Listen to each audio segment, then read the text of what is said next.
Pak Sutioso apain? Pak Sutioso itu sudahlah, nggak usah menyinggung-nyinggung ormas. Sudahlah, kalau saya bilang bahasa kayak mulutnya udah bau tanah. Nah, nggak usah nyinggung kita. Orang boleh takut sama Pak Sutioso, kalau saya nggak takut. Kalau dia menyinggung kita, saya bilang Anda mulutnya udah bau tanah, udahlah. Berdoa meminta kepada Allah SWT dengan nunggu sementara mau dipanggil sama Allah. Kok ngomong seenaknya kayak gitu? Tidak sopan. Sudah jadi raja kok. Kamu itu kan preman, memakai pakaian ormas. Tiba-tiba nongol Bapak Jenderal TNI Purnawirawan Gatot Nurmantio, mantan Panglima TNI, marah-marah, nuding-nuding Pak Hercules, bilang preman. Emang jasa tahu apa di bangsa ini? Tahu TBO, tenaga bantuan operasi. Itu presiden saya, itu Baret Merah, itu Kopassus, mantan Pangkostrat. Tapi nggak nyenggol dia kok, Bapak nyenggol Bani. Kan Pak Hercules kan ngomong Gatot Nurmantio. Apa ada?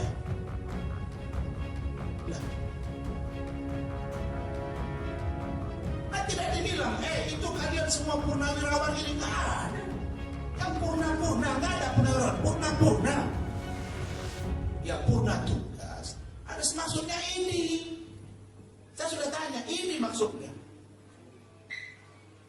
Nah, Pak Hercules, dia tidak sejalan dengan ini. Apa ini? Nah, saya bacain. Jadi kita nggak tahu di sini, orang nama Pak Gatot juga nggak ada di sini kok. Kenapa jadi Anda yang kepanasan? Saya minta maaf kepada Pak Sutioso, minta maaf sebesar-besarnya kepada Pak Sutioso dan kepada anak cucu dan keluarga semua. Karena Pak Sutioso dari Komando Pasukan Khusus Baret Merah, saya sangat hormat dan saya sangat tahu sama beliau. Atas kesalahan saya kemarin saya mengungkap itu, saya minta maaf sebesar-besarnya. Sampai ke situ tidak aku minta maaf. Tapi Gatot, saudara Gatot, Nurmantio, Anda, saya tidak takut sama Anda. Saya tidak menghargai Anda. Ya, jadi kenapa saya bisa begitu, karena saya bengis banget gitu loh. Ya, bengis banget loh. Nah, aku salah apa? Aku nggak salah dengan Pak Gatot loh. Pak Gatot sampai bicara premanisme, apa, kurang ajar, apa? Aku salah apa? Pak Gatot, dengan aku hormat. Kau apa jasanya terhadap negara? Hidup di negara ini yang sopan santun. Dan yang lebih parah lagi, kalau negara sudah dikuasai preman, kehancuran akan terjadi. Itu, kehancuran akan terjadi. Kenapa? Kosnya akan tinggi. Mana ada preman cinta rakyat? Gak ada yang meres. Dengan keroyokan, memeres rakyat. Nggak boleh. Negara tidak boleh ada premanisme, dan itu harus diberantas. Saya tidak kenal dengan saudara, dan saya tidak punya masalah dengan saudara. Kok tiba-tiba saudara muncul di video, mau mengajak saya fight duel, dan saudara lah yang berani menantang saya.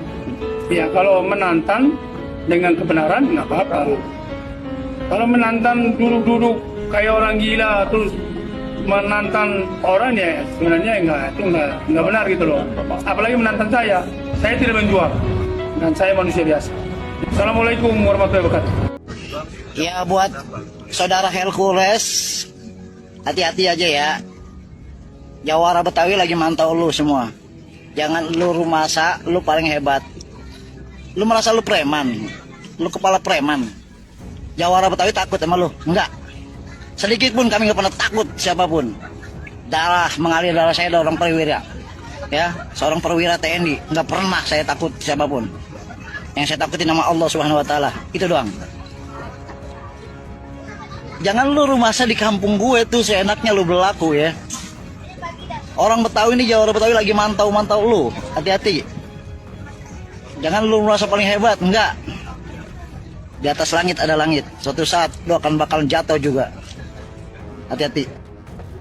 segera dibentuk, mungkin hari ini, mungkin akan segera dibuat, Senin mungkin SK-nya keluar, Satgas untuk menangani premanisme, dan itu terdiri dari unsur Polri, TNI, dan POM atau PM kan gitu kan. Ini yang akan, dan itu nanti ada lembaga khusus yang menangani di kabupatennya, ada perlengkapan khusus dan ada nomor telepon khusus. Tadi Pak Sekjen sudah sampaikan, perintah Ketua Umum, kita masyarakat punya hak yang sama. Kalau pemerintah membentuk Satgas pemberantasan preman, Satgas mafia preman atau apa namanya, kita DPP dan DPD Grip Jaya juga membentuk Satgas preman birokrasi.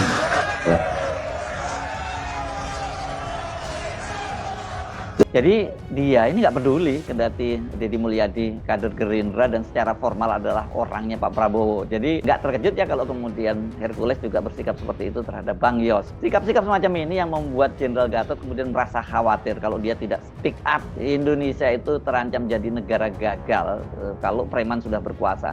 Yang pertama, cari calon gubernur, bupati, wali kota yang menyayangi dan mencintai keluarga besar Grip. Itu yang pertama. Yang kedua, yang menyayangi dan mencintai masyarakat provinsi masing-masing, kabupaten kota masing-masing, dan kota masing-masing. Jadi tidak ada tidak ada arahan dari Ketua Umum saya untuk mengarahkan ke calon yang didukung oleh partai tertentu, Gerindra sekalipun.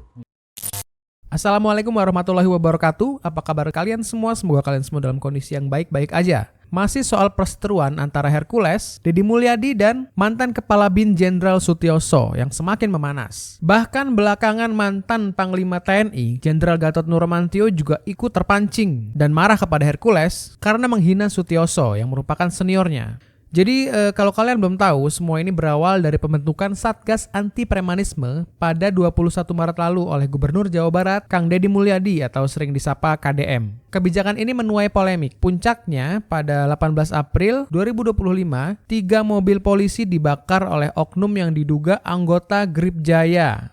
Ormas yang dipimpin oleh Hercules itu sendiri, mantan preman Tanah Abang. Hercules nggak terima ormasnya disebut melakukan tindakan premanisme. Padahal sudah jelas ya, itu yang membakar 3 mobil polisi itu adalah anggotanya, yang kini sudah ditangkap. Mengetahui hal tersebut, ex-gubernur Jakarta Bapak Sutioso, yang juga mantan perwira tinggi Kopassus, yang mengaku setuju dengan rencana revisi Undang-Undang Ormas.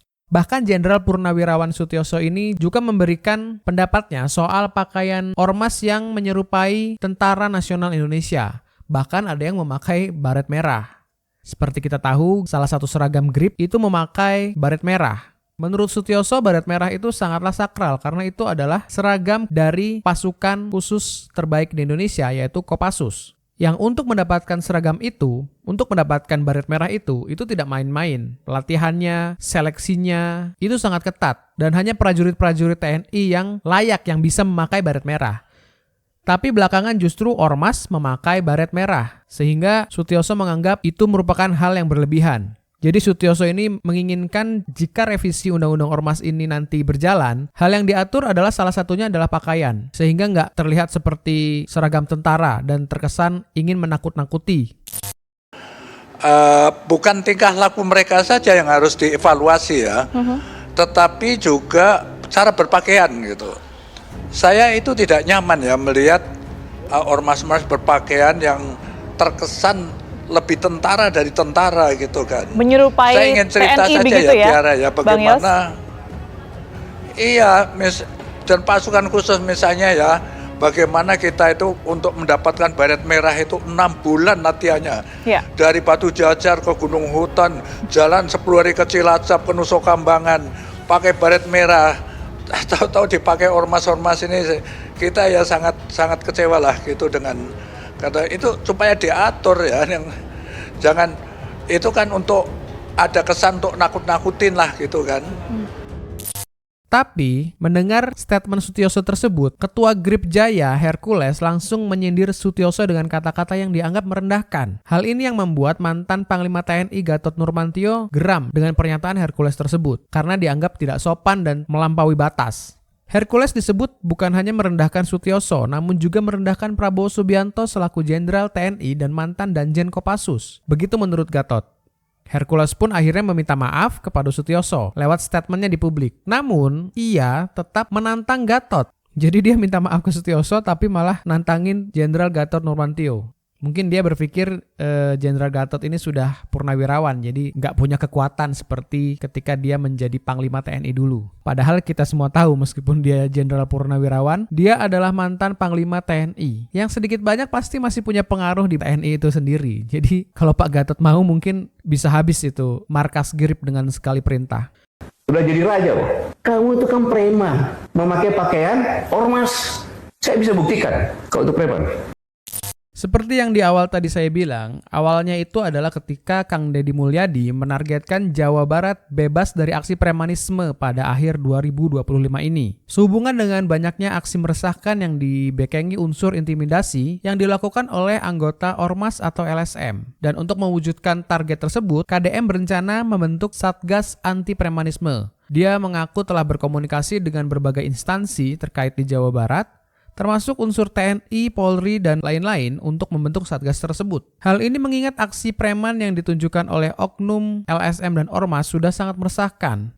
Karena premanisme berkedok Ormas ini sudah sempat mengganggu pembangunan pabrik mobil listrik BYD di Subang. Dan semakin hari, para preman ini bertambah berani melakukan kekerasan dan intimidasi. Mereka seolah paling berkuasa, sehingga bisa seenaknya meminta uang kepada para pengusaha bahkan para pedagang kecil, termasuk juga pabrik-pabrik besar. Salah satunya adalah di proyek pembangunan pabrik BYD di Subang, Jawa Barat, yang diganggu preman berkedok Ormas. Itu tentu sangat meresahkan ya, karena bisa mengganggu investasi di Indonesia. Jadi perusahaan-perusahaan besar internasional yang ingin berinvestasi di Indonesia ini bisa mundur hanya karena maraknya premanisme di Indonesia. Investasi mereka bisa terganggu di Indonesia dan ini bisa merugikan banyak rakyat Indonesia. Karena kenapa? Seperti kita ketahui belakangan ini banyak sekali gelombang PHK. Masyarakat Indonesia belakangan butuh lapangan pekerjaan. Dan Indonesia harus menjadi tempat yang nyaman untuk para investor internasional sehingga mereka mau membuat perusahaan di Indonesia, membuka pabrik-pabrik di Indonesia dan membuka lapangan pekerjaan di Indonesia. Dan kalau premanisme ini dibiarkan, itu akan sangat mengganggu iklim investasi di Indonesia. Pada akhirnya, jika mereka tidak jadi masuk ke Indonesia, maka lapangan pekerjaan di Indonesia akan terbatas dan membuat tingkat pengangguran meningkat di Indonesia. Dan secara langsung itu akan memperburuk perekonomian Indonesia. Maka sebab itu, premanisme ini harus diberantas. Tidak hanya premanisme di lapangan, tapi premanisme di birokrasi. Oleh sebab itu tidak heran jika mantan Panglima TNI Gatot Nurmantio kembali menegaskan ketidaksukaannya terhadap Hercules dalam acara Indonesia Layer Club. Seperti berikut ini. Para purnawirawan ini adalah orang-orang gila, Pak. Satu orang gila, yang kedua orang-orang penakut dan sangat takut. Ini dulu yang perlu dipahami. Gilanya apa? Para purnawirawan ini adalah gila sangat mencintai negara kesatuan Republik Indonesia. Itu satu poin. Yang kedua, para purnawirawan ini juga jiwa korupsinya tinggi, sangat mencintai Presiden kita Pak Prabowo. Itu latar belakang. Yang kedua, para purnawirawan ini penakut. Takut kepada Tuhan Yang Maha Esa Allah Subhanahu wa taala. Mengapa? Karena semua purnawirawan ini pernah bersumpah secara pribadi. Yang beragama Kristen demi Tuhan saya berjanji. Yang beragama Islam demi Allah saya berjanji pribadinya. Akan selalu setia kepada negara kesatuan Republik Indonesia yang berdasarkan Pancasila dan Undang-Undang Dasar 1945. Sampai dia mati, sumpah ini masih berlaku pada dirinya sendiri.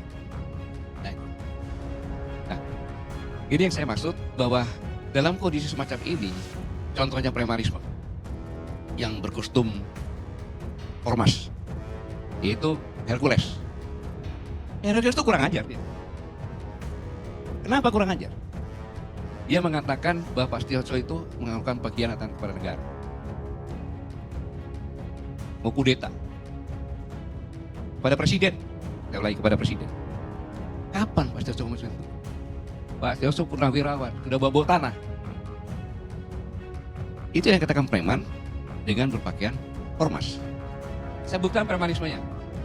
Grip Jawa Barat mengatakan kalau ingin dicintai oleh Grip, pertama kali mau gubernur, wali kota, bupati, yang pertama harus mencintai Grip, yang kedua baru mencintai rakyat. Kan gila.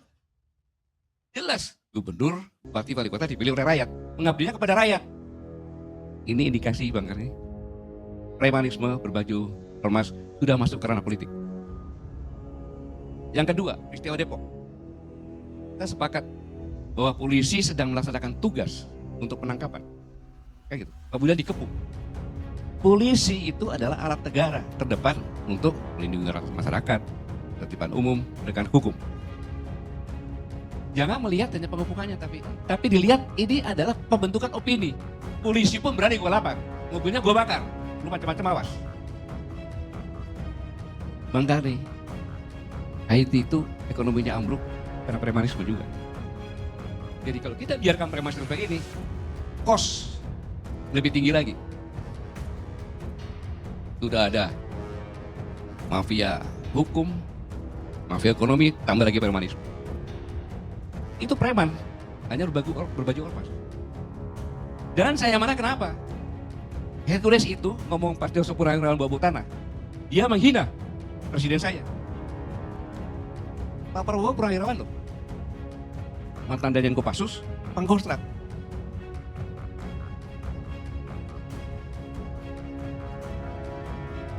Dia begitu kan? Pastioso kan sama. Perjuangannya sudah begitu panjang. Apa yang dilakukan terhadap Indonesia yang namanya Hercules? Kecuali preman apa? Saya harus bicara seperti ini. Kenapa? Agar jangan menjadi besar dan takut sama preman, selesai negara ini.